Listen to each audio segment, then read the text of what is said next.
বাসের সাথে লরির সরাসরি ধাক্কা, অল্পের জন্য রক্ষা পেয়েছেন বিষ্ণুপুর কলকাতাগামী বাসের যাত্রীরা। আহত লরি চালক সহ বাসের কয়েকজন যাত্রী। আজ সাত সকালে বিষ্ণুপুর কলকাতাগামী বাস আরামবাগের বাসুদেবপুরে লরিকে ধাক্কা মারে। সেই সময় লরিটি রাস্তা পারাপার করছিল। দ্রুত গতিতে লরিটিকে ধাক্কা দিলে লরি রাস্তার পাশের একটি পথবাতি স্তম্ভকে মুচড়ে অপর একটি মারুতিকে ধাক্কা দেয়। দুমড়ে মুচড়ে যায় মারুতি ভ্যানের একাংশ। লরি এবং বাসের আংশিক ক্ষতিগ্রস্ত হয়। লরির ড্রাইভার গুরুতর আহত হন। তাকে সরাসরি আরামবাগ মেডিকেল কলেজ হাসপাতালে নিয়ে যাওয়া হয়। ঘটনাস্থলে আরামবাগ থানার পুলিশ এসে পরিস্থিতি নিয়ন্ত্রণে আনে এবং ক্রেনের সাহায্যে লরিটিকে নিয়ে অন্য জায়গায় স্থানান্তরিত করে।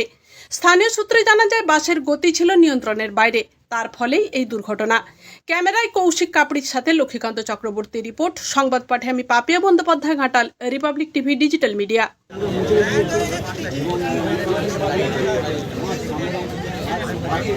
বলতে রাত 8টার পর ছাড়বো ট্রেনটা আসছে ওইটাকে টানে নিয়ে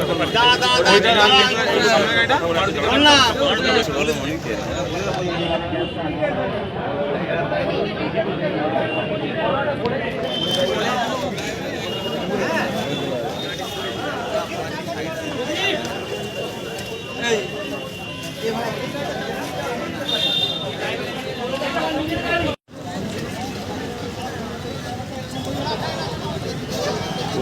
ভেঙে দেবো।